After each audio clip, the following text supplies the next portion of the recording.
vont pas aux élections, ils ne comptent que sur la presse pour faire leur popularité. Et vous verrez qu'il n'y a pas si longtemps où on parlait de liberté. Même moi-même, ils m'ont indexé, ils ont écrit un article auquel j'ai pris le soin de répondre. C'est des articles commandés. Dès qu'on voit que tu commences à sortir du lot. Mais pourquoi vous, les acteurs politiques, vous allez commander des articles dans la presse? Bon, je n'affirmerai pas. Très bonne question. Comment vous pensez que l'article est commandé? Ah, mais c'est ça. Pourquoi c'est pas. Parce que ça vous critique que c'est commandé? Oui, mais justement. Parce que le journaliste n'est pas à même souvent. de quand ça ne vous arrange article pas, c'est un article commandé. Quand ça vous arrange, c'est que c'est bon. La presse est professionnelle. Vous allez vite en besoin. Quand je dis que je soupçonne que c'est un article commandé, l'article n'est signé de personne. Même pas d'un nom de plume. C'est juste GA. On aligne un nombre de faits sans pouvoir citer une source, un cadre. On dit un cadre anonyme. Donc on est dans le registre des lettres anonymes où je peux venir ici et dire que tu ne fais pas ton travail, envoyer ça au directeur, je ne signe rien, et lui va prendre ça au ciel. Donc c'est pour vous dire que bon, c'est une façon de faire la politique qui est que on va salir les autres et en même temps se présenter comme c'est nous qui avons la vérité, et si on ne fait pas ce qu'on veut, tout ce qu'on fait n'est pas bon. Ce que vous voyez là, que vous voyez qu'il y a eu à la veille de la sortie, pour moi qui suis de l'UFC, c'est des habitudes, c'est les anciennes habitudes de l'ancienne maison. On participe à l'accord politique globale, on va ensuite te dire, bon, viens, on va faire le gouvernement, tu vas dire que tu ne viens pas. Tu participes aux négociations avec UNIR, RPT, juste de 2005 à 2010. Au moment où on signe, tu dis que tu ne viens plus, tu n'es pas dedans. Et tu cites. Alors que quand on sort les documents, on voit tes paraphes, on voit tes signatures dans tous les documents depuis 5 ans. Donc moi, quelqu'un qui est assis avec moi depuis 6 mois, on travaille. Ce qu'il a proposé, on a accepté, on a mis dans le document. Le dernier jour, il dit qu'il n'est plus dedans. Moi, il dit seulement qu'il veut manger 2 fois. Il a eu ce qu'il voulait, et maintenant il veut aussi tirer le profit d'être un opposant radical qui ne participe à rien. Vous êtes à l'Assemblée nationale, vous votez des lois, et ces lois doivent être appliquées par la justice. La justice doit veiller à l'application de ces lois-là. Mais il se fait qu'à la justice de Thierry, les lois ne sont pas bien appliquées, comme le dénonce Forum de la semaine dans son numéro 2839 du 3 août dernier. Alors dis-moi, Tikodo, que se passe à Thierry, sinon à la justice de Thierry? À la justice de Thierry, ce qui se passe, c'est vraiment scandaleux. Ça heurte la conscience et de tout le monde tolérer. Heureusement qu'ils ne sont pas tous corrompus à la justice de Thierry. Ils ne sont pas tous corrompus, non. Mais il y a des corrompus il y a qui sont à la justice là-bas. Il y a des corrompus et ce n'est pas les autorités judiciaires qui vont nous démentir, parce que je vous assure que juste après nos sorties, nos écrits, il y a eu des réactions au sommet de l'État, il y a eu des réactions au niveau du ministère de la Justice, il y a eu des réactions au niveau de l'inspection générale des services judiciaires, et donc jusqu'à ce que on a creusé jusqu'à découvrir un certain nombre de preuves sur ce dont nous parlons. Et vous ajoutez même que la preuve par 4 du parjure du magistrat, je ne cite pas son nom. Oui. Ce magistrat particulièrement a posé des actes vraiment scandaleux. Il a réclamé de l'argent pour pouvoir faire droit à ceux qui sont dans leurs droits. On leur a donné une partie de l'argent, premièrement une somme. Après, il a encore réclamé, on lui a encore donné, on lui a présenté le plan, il a choisi le lot numéro 92, il a exigé à ce que qu'on vende le lot pour lui remettre de l'argent. Et vous savez, en face de l'inspecteur général des services judiciaires, vous savez ce qui a été dit aujourd'hui? Celle qui a remis l'argent au juge, puisque le juge n'y est tout, elle a dit: il est musulman, je suis musulmane. Si il nie, nous faisons l'ablution, nous frappons sur le Coran et nous verrons les résultats. Sans blague. Ah oui. Devant l'inspecteur, des services judiciaires. Mais Donc, ça ce que fait je dis longtemps que vous dénoncez que- toutes ces malversations, vous Oui. dénoncez un certain nombre de faux qui se passent à Ouais, la justice. À la justice. Et avec les litiges fonciers. Oui, oui, oui, avec les litiges fonciers. Vous savez ce qui se passe, c'est que il y a un certain nombre de juges qui ne veulent pas dire la vérité telle qu'elle se présente. Et ils disent la vérité selon ce qu'on leur a donné. Alors, dis-moi, ce n'est pas paradoxal, c'est le pays. C'est le pays qui Oui. forme les juges, Ça, qui c'est- les c'est un recrute, qui les forme et qui les paye, C'est et un ils ne peuvent parjure. pas rendre service C'est un parjure. à la population. La justice doit constituer un refuge pour le justiciable, pour les citoyens. Et si c'est l'appareil judiciaire qui doit servir à broyer les pauvres, les innocents, ceux qui n'ont pas beaucoup donné, je pense qu'il y a quelque chose qui ne va pas. Et c'est pour ça que j'ai apprécié la réaction des autorités judiciaires pour pouvoir recadrer les choses. Alors, Ce qui se je passe, voudrais que la là-bas, réalisation prenne des dispositions pour que très prochainement nous puissions recevoir ici une autorité Ah oui, judiciaire ce serait qui bien. puisse Pourquoi être- pas l'inspecteur des services judiciaires lui-même Alors, ou son collaborateur. mais aussi le problème est ou le que c'est des conseil, gens, un membre du pour les conseil faire supérieur venir, de la les magistrature. protocoles sont tellement... C'est vrai que Ouais. le juge, quand on parle de vraies grandes muettes, c'est la justice. elle-même. Oui, oui, oui, les magistrats n'ont Et pas. pendant le ce droit de temps, parler. ça profite aux Mais le bourgades problème- qui sont parmi elles. Oui, mais le problème, c'est que le pays a besoin de réformes. Et le pays a amorcé un certain nombre de réformes financées à coût de centaines de millions. Oui. Et ces réformes doivent porter de fruits. Et ces réformes sont destinées à asseoir, premièrement, le vivre ensemble, à asseoir l'économie, à asseoir la justice et le droit, à asseoir le bon fonctionnement de la justice. Vous savez que avant que les affaires ne prospèrent dans un pays, il faudrait que la justice soit juste. Que la justice soit juste. C'est obligatoire. Et C'est pendant ce obligatoire. temps, la Parce que population celui qui veut investir dans votre pays doit savoir que s'il est grugé quelque part, la justice est prête à lui venir au secours, est prête à lui venir au secours. Mais si on a peur de ce que la justice va dire, que si j'ai raison, même la justice va me broyer, mais je ne viendrai jamais investir dans ce pays. Et c'est pour cela que j'apprécie, j'ai fouillé un tout petit peu dans la justice, j'apprécie fortement ce qui se passe au tribunal commercial. Et là, vous savez, c'est là où on jauge le niveau des affaires dans notre pays, les problématiques, les conflits liés aux affaires. Et là aussi, c'est là où le programme, par exemple, de Green Business est très regardant. Et donc, je vous assure que les autorités politiques, en tout cas de l'exécutif, veillent à ce que le droit soit du dit. bon boulot se fait.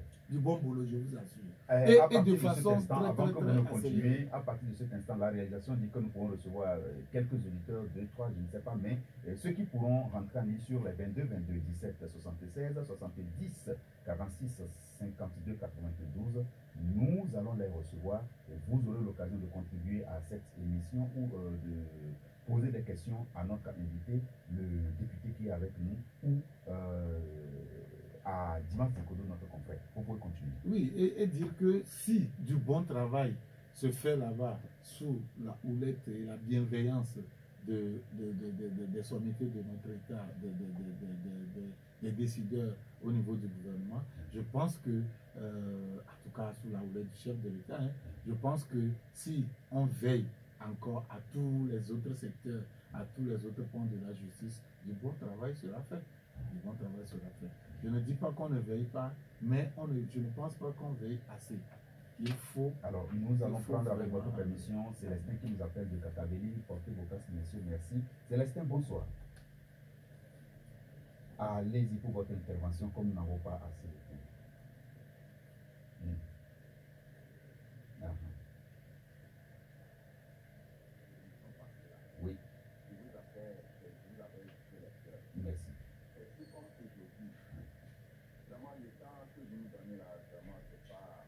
Oui, tout à fait.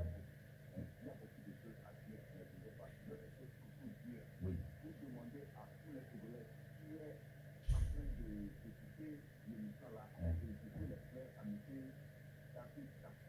Merci. Et Il fait un travail formidable. Merci. Ça, c'est vrai. Merci Célestin. Ça, c'est vrai. Vous avez dit vrai. Merci. Merci. Nous aurons l'occasion de vous ouvrir l'antenne pour faire l'antenne libre un de ces jours et vous aurez l'occasion d'intervenir sur les sujets de votre choix. Merci Célestin.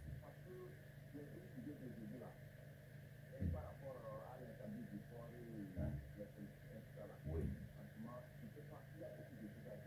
Merci. Oui, tout à fait. Merci Célestin merci d'être compréhensif et de féliciter l'émission et l'initiative de Radio Lobby. Merci beaucoup. Merci aussi à nos invités. Merci cher frère. Merci cher frère. Merci beaucoup. Alors pendant ce temps, un autre auditeur est en ligne. Nous le recevons rapidement. Il nous appelle de Pélégoubé. Adjalé, bonsoir. Bonsoir.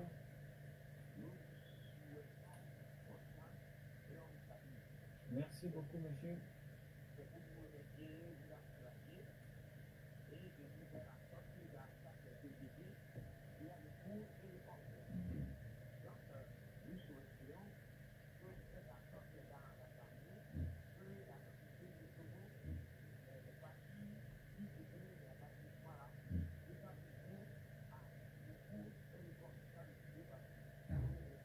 Merci beaucoup, Adjalé, vous nous avez appelé de Pelé. Merci pour cette contribution. Alors, le député, il a écouté. Peut-être que vous aurez à finir là-dessus, mais pour l'heure, comme Dimas avait le micro, nous allons le laisser continuer sur cette question de justice des juges qui sont recrutés et formés par l'État togolais, qui ne peut pas rendre service à l'État togolais. Est-ce que ce n'est pas grave? Oui, parce que l'État, c'est tout le monde. Avant de prendre service, il peut être servi. Il peut être servi, justement pour rendre justice, pour rendre les décisions au nom du peuple. Le juge, là, seul, est assis là-bas. Il peut être juge unique ou il peut être constitué au niveau de la... Un auditeur en ligne, je le reçois. Auditeur en ligne, bonsoir. Auditeur en ligne, bonsoir. David Chakubera, je m'appelle, vous vous appelez comment? Vous nous appelez d'où? Allez-y rapidement, nous n'avons pas assez de temps. Oui. Oui.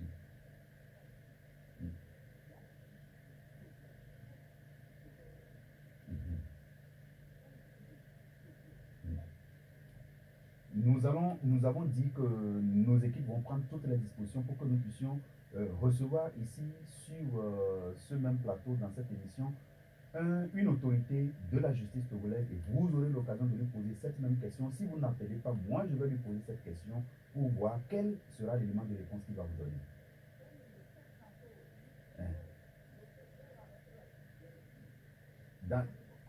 Dans les questions de terrain, bien, nous reposerons le débat.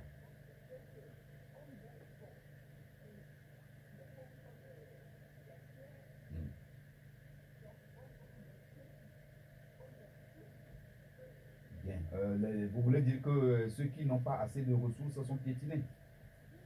Bien. Nous reposerons le débat avec votre permission. Je vous interromps et Dimas va rapidement chuter sur cette question-là. Alors Dimas, l'auditeur qui nous appelle, comment il nous appelle de Palmier, il pose un problème sérieux. Les problèmes de terrain, les juges, certains juges, je vais le dire comme cela, qui sont comment on dit ça, en combine avec certains chefs traditionnels, dit-il, et spolient les terres aux populations. C'est ce qui arrive. Bon, mais vous avez bien fait de relativiser en disant certains juges. On ne peut pas dire que toute la justice est corrompue. La preuve, vous venez de relever du bon boulot qui se fait au niveau du tribunal commercial. Oui, il y a des gens qui font un travail formidable, même au Conseil supérieur de la magistrature actuelle, et même au niveau de l'inspection des services judiciaires. Je vous assure que s'ils ont les dossiers de façon avérée, il est vrai qu'il y a certains qui viennent faire le procès uniquement dans la presse alors qu'ils ont perdu sur le terrain. Mais je vous assure que si vous sortez les preuves avec des informations précises, avec des preuves, je vous assure qu'ils réagissent, ils ne laissent plus passer. Donc au niveau des justices, même au niveau de la justice de Tchéli, il y a des juges qui font un travail formidable là-bas. Les juges dont on reconnaît la probité morale et l'honnêteté, ils font un travail vraiment conformément au serment qu'ils ont prêté. Donc on ne peut pas tous les mettre dans la même condition. Donc ça veut dire que ce juge-là dont il est question dans votre presse, ceux qui veulent le savoir peuvent aller chercher pour de la semaine numéro 2839, donc 2839, pour avoir les détails. Et il reste un cas où une calamité, il reste une calamité pour la justice. Oui, c'est vrai qu'il n'est pas seul. Il y a d'autres aussi qui en font comme lui. Mais on ne peut pas dire que tous les juges sont corrompus. Non, non. Il y a des juges qui sont vraiment honnêtes, qui font leur travail leur tient à cœur et qui respectent leur serment. Je vous fais prendre cet engagement devant nos éditeurs que le jour que nous aurons à recevoir une autorité judiciaire ici, vous ferez tout pour être avec nous. Ce sera avec plaisir. Ce sera avec plaisir. On va sortir un certain nombre de dossiers. Et pour voir, vous savez, ce qui est important, ce qui est intéressant actuellement, vous savez, avant, dans les facultés de droit de notre pays, vous allez voir que toutes les décisions, les arrêts qui sont étudiés sont des décisions venues de l'extérieur, des décisions françaises surtout. Mais actuellement, on donne jusqu'à donner toutes les décisions de nos tribunaux ici, en faculté de droit. Et donc, s'il arrivait que c'est un étudiant de première année de droit qui peut voir des failles dans une décision rendue par un juge, il y a problème. Il y a vraiment problème. Il y a vraiment problème. Merci. Et quand on voit que dans le dossier, on voit qu'il y a un dossier signé, ça veut dire qu'il y a, comment on l'appelle, il y a un reçu de vente signé par quelqu'un qui est décédé en 88, mais qui signe le reçu de vente en 94. Il y a un problème. Quand on te relève ça, toi en tant que magistrat, tu as l'obligation d'accepter ce dossier et de remettre en cause ce que tu es en train de faire, ce que tu t'apprêtes à faire, à savoir donner le droit à celui-là. Mais ce juge ne l'a pas fait. Non, il ne l'a pas fait. Quand lui-même, il demande une expertise, et qu'on lui dit que l'expertise a été modifiée au sein même de la justice, il n'a pas cherché à voir celui qui a modifié l'expertise, mais il a pris en compte l'expertise alors que celui qui a fait l'expertise a été sommé. Et on lui a soumis une sommation interpellative et il a répondu que ce n'est pas ça, son expertise qui est prise en compte par le juge. Le juge doit se réviser. Mais s'il laisse tout ça de côté et il rend une décision en exigeant de l'argent auprès du justiciable, mais il a violé son serment. C'est un parjure inadmissible. Merci Dimas. C'est moi qui vous remercie. Monsieur le député, est-ce que vous n'allez pas tout faire pour qu'un jour nous puissions arriver à deux courants de partis politiques au Togo? L'auditeur a parlé du pour et du contre. Je pense que c'est une bonne chose. Nous-mêmes aussi, nous pensons que c'est une bonne chose si on peut déjà passer de 120 à une dizaine, puis ensuite se regrouper sur une base idéologique, on pourrait arriver à cela. Bon, en tout état de cause, il devait y avoir deux partis, donc je suppose que c'est le parti au pouvoir et le parti du chef de file de l'opposition. Alors, ce sera votre mot de la fin.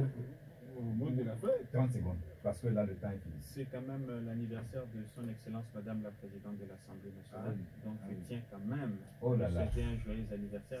Ça veut dire que le vice-président est venu avec des champagnes. Alors, si en repartant, vous ne laissez pas des champagnes à mon équipe et à moi et à Radio Lomé, de la part de la Présidente de l'Assemblée nationale, vous allez payer cette dédicace. Absolument. Absolument. Merci à vous. Merci beaucoup. Merci, mesdames et messieurs, vous nous avez suivis. Merci à l'équipe technique. Merci à l'équipe de réalisation, Léonie Deboué, Jobo Calais, Gisèle Boupézi qui est venu entre-temps remplacer Tagaï Sénam. Merci pour la tenue de l'antenne. Mesdames et messieurs, nous allons nous retrouver la semaine prochaine pour une autre édition de Vision. Et la semaine prochaine va arriver d'ailleurs très très vite. Appelez-moi David Chakbera. À tantôt. Quel est Gisèle Boupézi? Gisèle Boupézi. Le journaliste? Non, pas le journaliste, mais le technicien. Il y a un là-bas.